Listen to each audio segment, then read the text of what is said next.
ലൂക്കോസ് എഴുതിയ സുവിശേഷം 19 അധ്യായം 28 മുതൽ 48 വരെ. ഇത് പറഞ്ഞിട്ട് അവൻ മുമ്പായി നടന്നുകൊണ്ട് യെരൂശലേമിലേക്ക് യാത്ര ചെയ്തു. അവൻ ഒലിവ് മലയരികെ ബേത്ത്ഫാഗയ്ക്കും ബേഥാന്യയ്ക്കും സമീപിച്ചപ്പോൾ ശിഷ്യന്മാരിൽ 2 പേരെ അയച്ചു. നിങ്ങൾക്കെതിരെയുള്ള ഗ്രാമത്തിൽ ചെല്ലുവിൻ. അതിൽ കടക്കുമ്പോൾ ആരും ഒരിക്കലും കയറിയിട്ടില്ലാത്ത ഒരു കഴുതക്കുട്ടിയെ കെട്ടിയിരിക്കുന്നത് കാണും. അതിനെ അഴിച്ചു കൊണ്ടുവരുവിൻ. അതിനെ അഴിക്കുന്നത് എന്ത് എന്ന് ആരെങ്കിലും നിങ്ങളോട് ചോദിച്ചാൽ, കർത്താവിന് ഇതിനെക്കൊണ്ട് ആവശ്യമുണ്ട് എന്ന് പറവിൻ എന്ന് പറഞ്ഞു.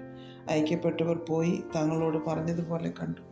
കഴുതക്കുട്ടിയെ അഴിക്കുമ്പോൾ അതിൻ്റെ ഉടയവർ കഴുതക്കുട്ടിയെ അഴിക്കുന്നത് എന്ത് എന്ന് ചോദിച്ചതിന്, കർത്താവിന് ഇതിനെക്കൊണ്ട് ആവശ്യമുണ്ട് എന്ന് അവർ പറഞ്ഞു. അതിനെ യേശുവിൻ്റെ അടുക്കൽ കൊണ്ടുവന്നു. തങ്ങളുടെ വസ്ത്രം കഴുതക്കുട്ടിമേലിട്ടു യേശുവിനെ കയറ്റി.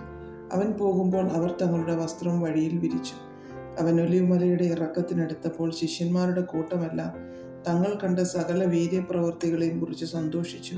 അത്യുച്ചത്തിൽ ദൈവത്തെ പുകഴ്ത്തി, കർത്താവിൻ്റെ നാമത്തിൽ വരുന്ന രാജാവ് വാഴ്ത്തപ്പെട്ടവൻ, സ്വർഗത്തിൽ സമാധാനവും അത്യുന്നതങ്ങളിൽ മഹത്വവും എന്ന് പറഞ്ഞു. പുരുഷാരത്തിൽ ചില പരീശന്മാരോ അവനോട്, ഗുരു, നിന്റെ ശിഷ്യന്മാരെ വിലക്കുക എന്ന് പറഞ്ഞു. അതിന് അവൻ, ഇവർ മിണ്ടാതിരുന്നാൽ കല്ലുകൾ ആർത്തു വിളിക്കുമെന്ന് ഞാൻ നിങ്ങളോട് പറയുന്നു എന്നുത്തരം പറഞ്ഞു. അവൻ നഗരത്തിനെ സമീപിച്ചപ്പോൾ അതിനെ കണ്ടു, അതിനെക്കുറിച്ച് കരഞ്ഞു. ഈ നാളിൽ നിന്റെ സമാധാനത്തിനുള്ളത് നീയും അറിഞ്ഞു എങ്കിൽ കൊള്ളായിരുന്നു. ഇപ്പോഴോ അത് നിന്റെ കണ്ണിന് മറഞ്ഞിരിക്കുന്നു. നിന്റെ സന്ദർശനകാലം നീ അറിയാഞ്ഞതുകൊണ്ട് നിന്റെ ശത്രുക്കൾ നിനക്ക് ചുറ്റും വാടകൂരി നിന്നെ വളഞ്ഞു 4 പുറത്തും ഞെരുക്കി. നിന്നെയും നിന്നിലുള്ള നിന്റെ മക്കളെയും നിലത്ത് തള്ളിയിട്ടു. നിങ്ങൾ കല്ലിന്മേൽ കല്ല് ശേഷിക്കാതിരിക്കുന്ന കാലം നിനക്ക് വരും. പിന്നെ അവൻ ദൈവാലയത്തിൽ ചെന്ന് വിൽക്കുന്നവരെ പുറത്താക്കി തുടങ്ങി.